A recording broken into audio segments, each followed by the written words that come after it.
พอดีแต่คืนนี้ทนายปออู้กับเพื่อนนะเจ้าทนายรุ่นเดียวกันนะเจ้าอย่าลืมริ้งสัญญาณสวดมนต์กันแล้วของใครวัดไหนแกเจ้าวัดบวรของท่านวัดไหนวัดแบบราชบพิตรของท่านวัดหลวงพ่ออะไรนะที่ลำพูนน่ะทนายปอก็จำไม่ได้เนาะก็ว่ากันไปตามสถานการณ์นะเจ้าแต่ต้องอย่าลืมสวดรัตนสูตรกันนะเจ้าเพื่อนทนายปอก็บอกได้สวดรัตนสูตรกันกุคนนะเจ้าตรงนี้เป็นบุญรักษาหมู่เฮาคุ้มครองบ้านเมืองหมู่เฮาเนาะแล้วขั้นตอนการล้างมือนะเจ้าขั้นตอนการล้างมือคลิปเมื่อกี้พระอาจารย์ท่านพระครูสมุวิสุวัตรบรกิจโจนะเจ้าได้เปิดให้หมู่เฮาฟังแล้วนะเจ้าวิธีปฏิบัติป้องกันโรคโควิด-19 นะเจ้า8ขั้นตอนการล้างมือนะเจ้าหน้ามือหลังมือซอกมือนะเจ้ากระบวนการในการล้างมือก็อย่าลืมนะเจ้าทำเป็นกิจลักษณะนะเจ้าทุกวันนี้นะเจ้าขยะนะเจ้าปัญหาขยะตามมาอีกแล้วนะเจ้าขยะถุงพลาสติกตอนนี้กลายเป็นขยะที่น้อยลงสิ่งที่เป็นขยะมากที่สุดตอนนี้ก็คือหน้ากากอนามัยเฮานี้นะเจ้าหน้ากากอนามัยนี้ใช้แล้วนะเจ้าเกิดปัญหาว่าทุกคนทิ้งมันกองพะเนินเทินทึกอยู่กองขยะกันนะเจ้า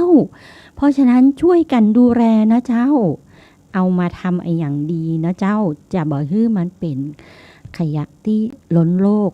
กนะเจ้าตอนนี้ปัญหาเกิดมาอย่างยิ่งแล้วนะเจ้าทุกคนเพิ่นทำคลิปขึ้นมาแล้วว่า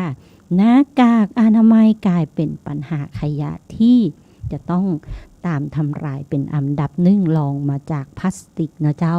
เมื่อก่อนนี้จะเป็นถุงพลาสติกนะเจ้าทิ้งเรียราดกันนะเจ้าทนายปอได้ความคิดจากพ่อของทนายปอเนาะถุงดำถุงขยะนะเจ้าเปิ้นเอาไว้ทิ้งนะเจ้าเปิ้นเอาไว้ทิ้งขยะเราก็ต้องไปซื้อสตังค์ซื้อมาแพ็คหนึ่งประมาณ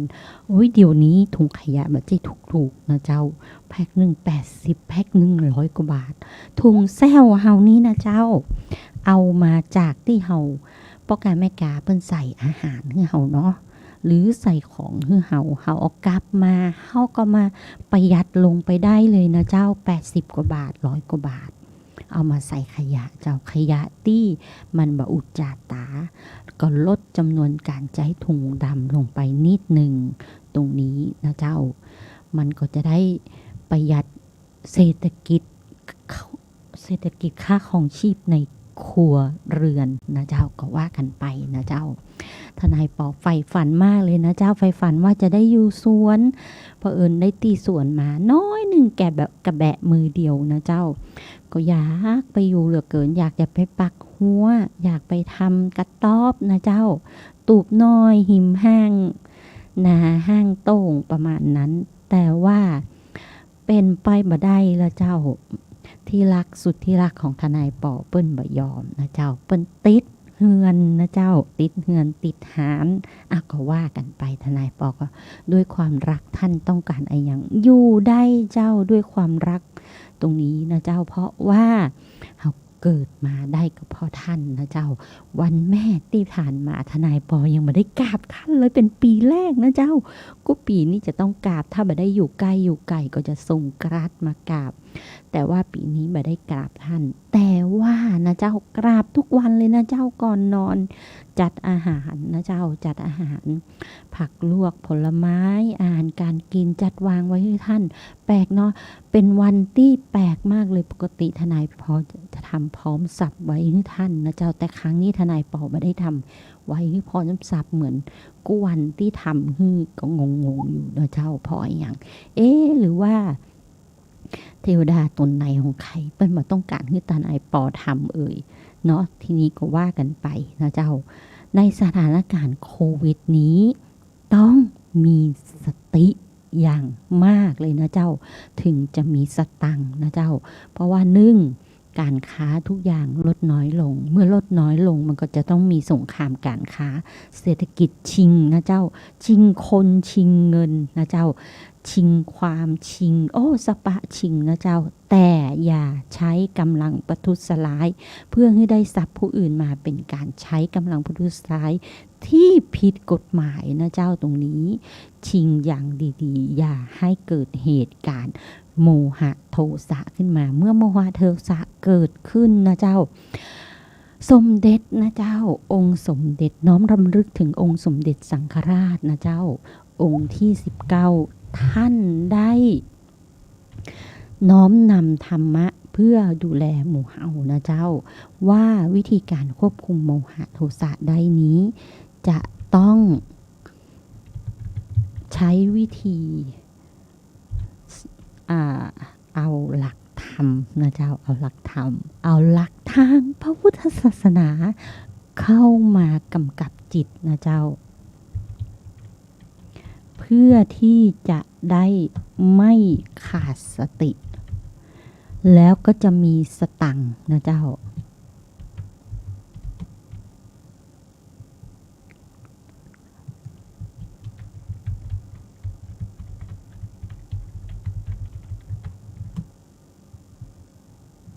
เพราะตอนนี้ถ้าขาดสตังค์เฮาก็มามีปัจจัยทานเข้านะเจ้าบางคนนะเจ้า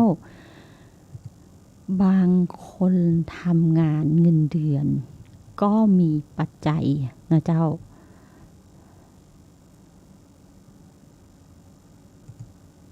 บางคนทำงานเงินเดือนมีปัจจัยเพื่อที่จะซื้ออาหารนะเจ้าการอยู่ตามปกติของชีวิตนะเจ้าแต่ว่าบางคนมีอาชีพรับจ้างนะเจ้ารับจ้างเข็นของนะเจ้ารับจ้างส่งของหรือรับจ้างทำการงานรับเหมาก่อสร้างนะเจ้าทีนี้พองานมาเข้านะเจ้า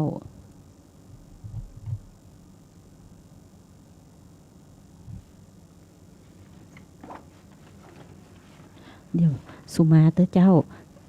ทนายปอติดขัดตรงแว่นตานะเจ้าทำคลิปไว้ว่าจะอู้เรื่องไอ้หยังนะเจ้าพอดี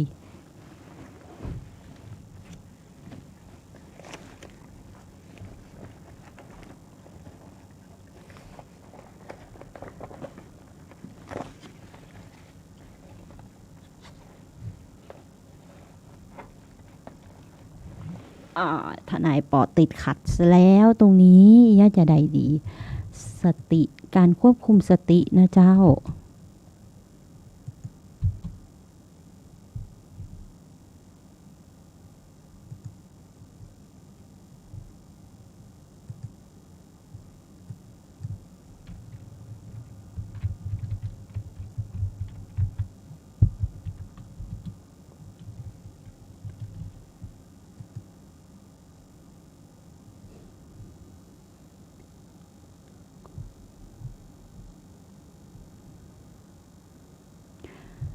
น้อมนำพระธรรมนะเจ้าเข้าสู่จิตเพื่อควบคุมสตินี่นะเจ้าองค์สมเด็จสังฆราชองค์ที่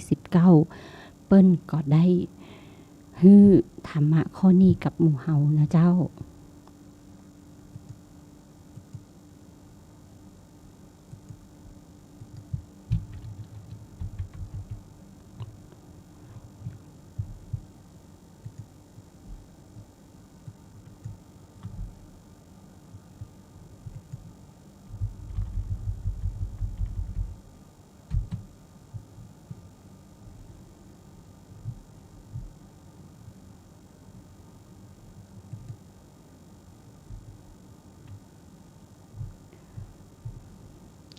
ถ้าใครอยากมีบารมีทางธรรมนะเจ้าลองดูนะเจ้ากำหนดสติตัวเองให้ได้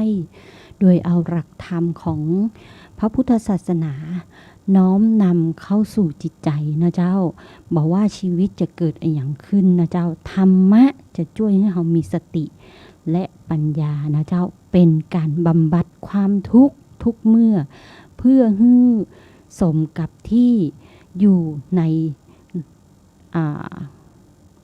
พุทธมามกะนะเจ้า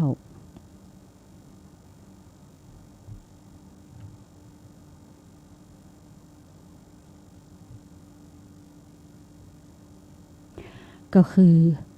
หลักพระพุทธศาสนาเปิ้นบอกว่าการจะเอาธรรมะเข้าสู่จิตใจนั้นเวลาทำอย่างแล้วจะ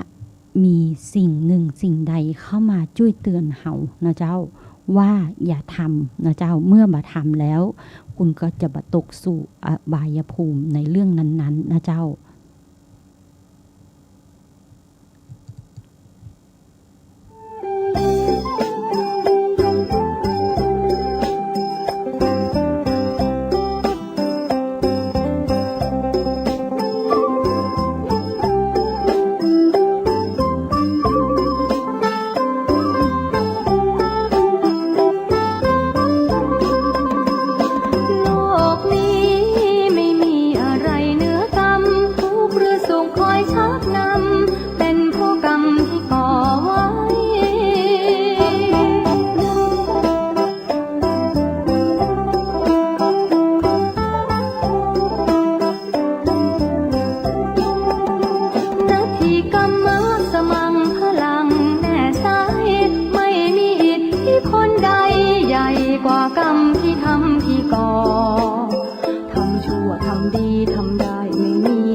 กำรอบังคับเรา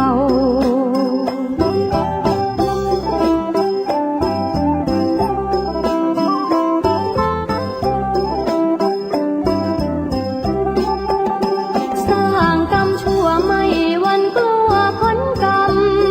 จิตใจไร้คุณธรรมมืดกว่าธรรมในโคตรเขาสร้างบาปไม่ไหวเว้นไร้กำหนดกฎเกณฑ์ทั้งเย็นและเช้ากุศลน้อยใหญ่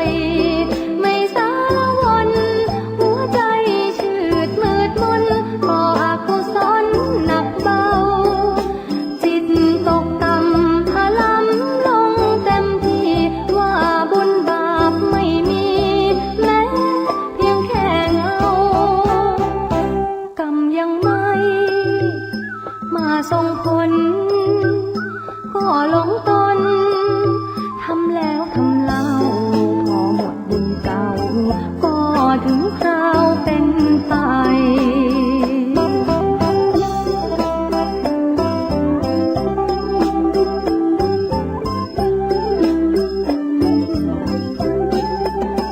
สร้างกรรมดีนี่แหละนะบันดาลดลถึงได้เกิดมาเป็นคนด้วยกุศลที่ก่อไว้บางเรื่องอำนาจและวาสนาบางต้อยต่ำแต่เกิดมา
ก็เป็นเหมือนไฟ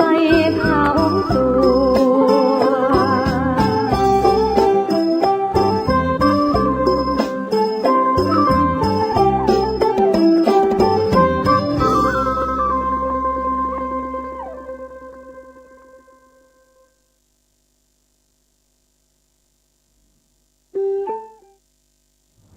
เจ้าบ่มีอะไรอย่างใหญ่เกินกว่ากรรมนะเจ้าเปิดบ่อยมากเลยนะเจ้าเพลงนี้ เพราะฉะนั้นเรามาทำกรรมที่มันทำให้จิตเฮาบริสุทธิ์ดีกว่านะเจ้าบริสุทธิ์นี่มันได้หมายความว่าบ่มีเวทนาที่เป็นกรรมนะเจ้ามันก็ยังมีเวทนาที่เป็นกรรมแต่เวลาเราอยู่แล้วอะมันจะอยู่เย็นเป็นสุขนะเจ้า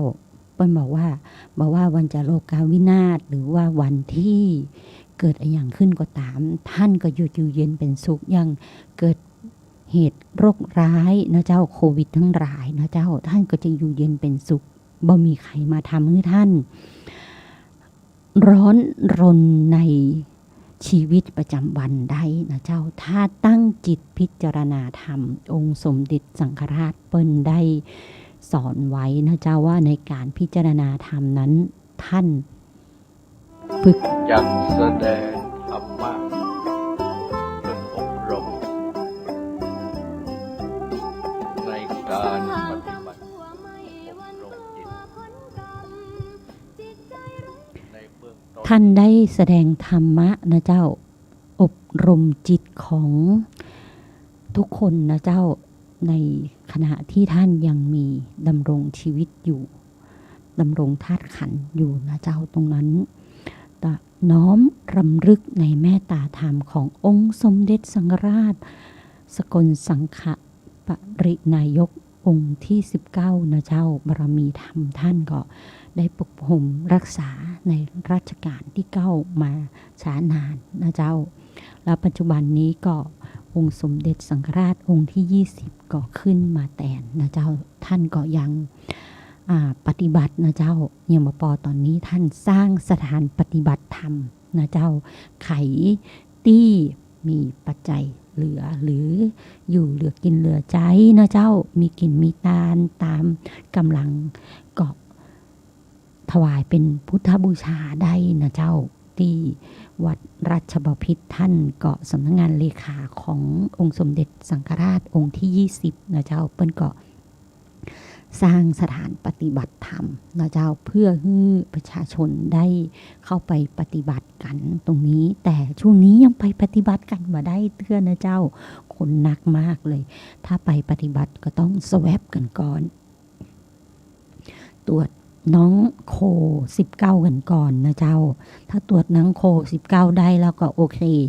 บ่มีเชื้อบ่มีโรคทั้งหลายนะเจ้าก็บ่ใจคัตเตอร์ด้วยนะเจ้าแล้วบ่ได้มาจากที่สุ่มเสี่ยงนะเจ้าไปปฏิบัติได้นะเจ้าที่วัดลำเปิงเปิ้นก็มีการปฏิบัติธรรมกันมีพระบวชกันนะเจ้าเปิ้นปฏิบัติกันเป็นปกติเลยนะเจ้าแต่ว่าทิ้งระยะห่างสถานที่เปิ้นก็กว้างขวางอยู่นะเจ้าทิ้งระยะห่างคือนั่งห่างกันคนเมตรนะเจ้าแล้วก็ใส่หน้ากากอนามัยนะเจ้าตรวจสุขภาพก่อนที่จะเข้าไปปฏิบัตินะเจ้าจะได้แบบสร้างตัวเองให้เป็นคลัสเตอร์เกิดความเสียหายเหมือนที่สำนักปฏิบัติธรรมของสันทรายนะเจ้าที่ได้กลายเป็นคลัสเตอร์แต่ตอนนี้คลัสเตอร์ตรงนั้นปิดไปแล้วนะเจ้า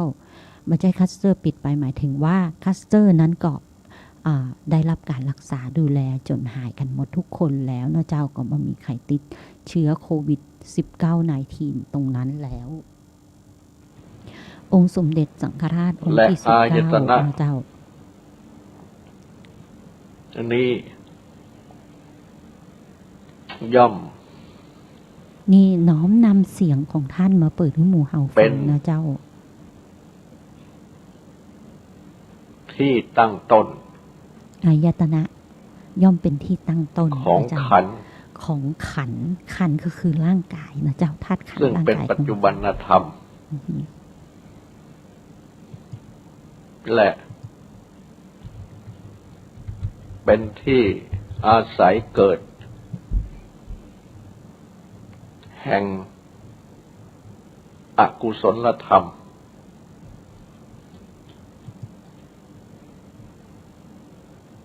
และกุศลธรรมทั้งหลาย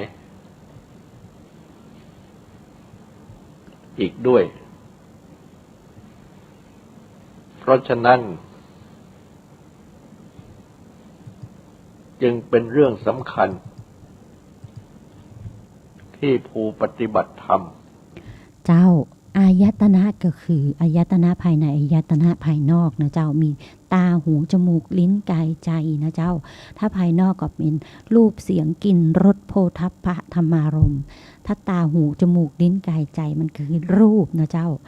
รูปเสียงกลิ่นรสโผฏฐัพพะนี่ก็คือนามนะเจ้ามันแยกออกได้หมดเลยนะเจ้าพวกนี้จะทำให้เกิดกุศลกรรมอกุศลกรรมนะเจ้าองค์สมเด็จสังฆราชองค์ที่19ท่านได้ถ่ายทอดธรรมะตรงนี้ขึ้นบนทาง Facebook นะไม่ใช่ Facebook มีคนน้อมนำธรรมะของท่านทาง YouTube ออนไลน์นะเจ้าถ้าใครว่างก็เปิดฟังท่านได้นะเจ้าในคลิปเสียงของท่านการฝึกตั้งจิตนะเจ้าฝึกตั้งจิตพิจารณาธรรมโดยองค์สมเด็จสังฆราชองค์ที่19นะเจ้าน่าจะเป็นกลุ่มธรรมนะเจ้ากลุ่มธรรมวัดป่านะเจ้าเปิ้ลคงเอามาทำออนไลน์ขึ้นบน YouTube นะเจ้าทนายปอก็ฟังบ้างบางเวลานะเจ้าบางทีก็พอฟังไปปุ๊บเผลอสติขาดสติไปก็คือไปเฝ้าเทวดาโดยมหูตัวคือบิ้วหลับไปเลยนะเจ้า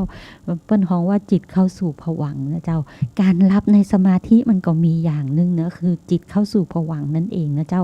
หลับไปโดยโมโหตัวนะเจ้าหลับในสมาธิมันจะสบายมากเลยนะเจ้าร่างกายนี่จะ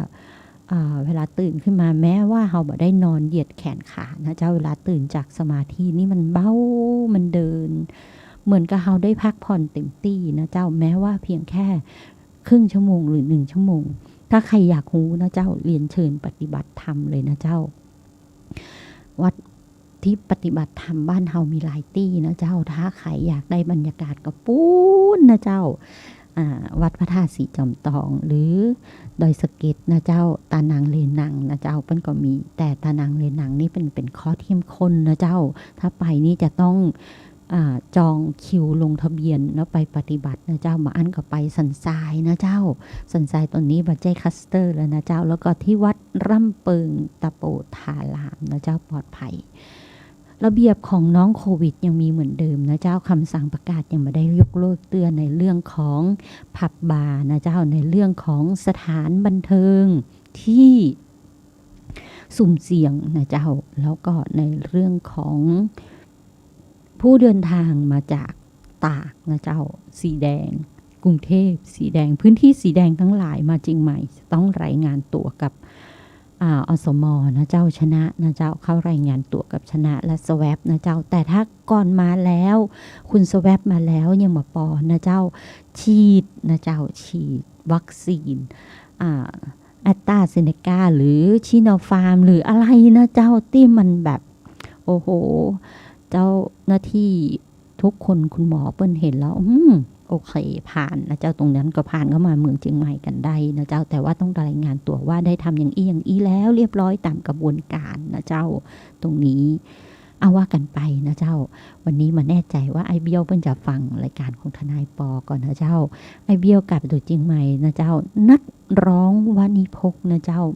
อยากได้ยินเสียงวักนักร้องวานิพกในเรื่องเสียงเพลงขนาดเลยนะเจ้าบางทีทนายปอเดินผ่านแต่เก่งใจบักล้าตักนะเจ้ายืนตรงคุณยายตรงไข่เค็มไข่เยี่ยวม้านะเจ้าถัดไปก็จะมีร้านนะเจ้าต้มยำหัวป่านะเจ้าต้มหัวป่าทับทิมโอ้อร่อยมากเลยถัดไปก็จะมีร้านแกงฮังเลของคุณยายเปิ้นนะเจ้า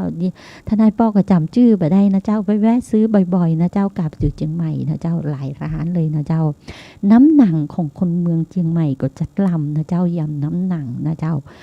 ยำน้ำหนังตำบะเขือยำบะเขือนะเจ้าโอ้กับข้าวคนเมืองแล้วโอ้แล้วน้ำลายปุ๊ขนาดเลยทนายปอเจ้านี่ยังไม่ได้กินข้าวเลยได้แค่ไมโลโอวัลตินใส่น้ำผึ้งมาเหี่ยจอนเล็ก1 แก้วก็ออกมาแล้วนะเจ้าตอนนี้พอดีตะกี้ทนายปอมาจ้าเพราะว่ารอความพร้อมทางกำลังใจของค พระในบ้านก่อนนะเจ้าพอท่านพร้อมทางกำลังใจถึงจะก้าวออกมาได้บ่อันถ้าบ่อันมันเป็นบาปเนาะหมู่เฮาก็จะไม่ได้ยินเสียงของทางทนายปอเนี่ยทนายปอก็ว่าพระอาจารย์ทนายปอขอกลับเวลาเดิมได้ก่อนตี 5 ถึง 6 โมงเจ้านะเจ้าพอออกมาคุณแม่ก็จะได้ว่าโยเยนะเจ้าก็ได้ออกมาก่อนเปิดร้านก็เข้าไปก็เปิดร้านพอดีได้ช่วยจัดงานในร้านเพราะช่วงเวลาเข้ารบธงชาตินี่เป็นเวลาของทางราชการเหมือนที่ทนายปอไปทำงานคือคำปรึกษาทนายอาสาเลยนะเจ้าพอไปยืนพอจะเข้าเวร8 โมงครึ่งไปถึงปุ๊บคุณตำรวจเป็นเคารพธงชาติพอดีเลยนะเจ้าเดี๋ยวมาแน่ใจว่าพระอาจารย์เป็นอย่างคือทนายปอเคารพธงชาติพร้อมกับคุณตำรวจหรือเปล่านะเจ้าพนักงานตำรวจเป็นน่าฮักนะเจ้าเพิ่นไม่ได้เข้าเวร8 โมงครึ่งนะเจ้าเพิ่นเข้าเวร8 โมงนะเจ้าสำหรับจรเรียกตั้งแถวนะเจ้าแต่ในส่วนงานอื่นงานสืบงานสอบนะเจ้าแล้วก็งานสปะงานเอกสารนะเจ้าเอกสารก็จะเป็นคุณตำรวจผู้หญิงเพิ่งก็ทำกันเนาะตำรวจผู้ชายก็มีนะเจ้าแต่ตำรวจผู้หญิงน่ารักนะเจ้าหุ่นดีมากเลยตำรวจผู้หญิงในการทำงานเอกสารเปิ้นจะเป๊ะๆในการแต่งตัวโอ้ทนายปอเห็นแล้วก็ชอบนะเจ้าในระเบียบวินัยของเจ้าพนักงานตำรวจทหารก็เหมือนกันนะเจ้าเปิ้นก็ยังเคารพธงชาติ8 โมง 6 โมงเคารพธงชาติกันนะเจ้าทนายปอก็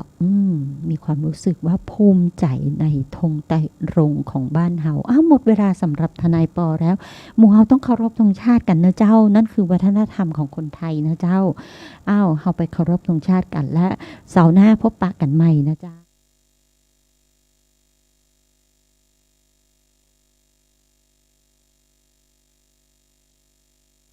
ธงชาติและเพลงชาติไทยเป็นสัญลักษณ์ของความเป็น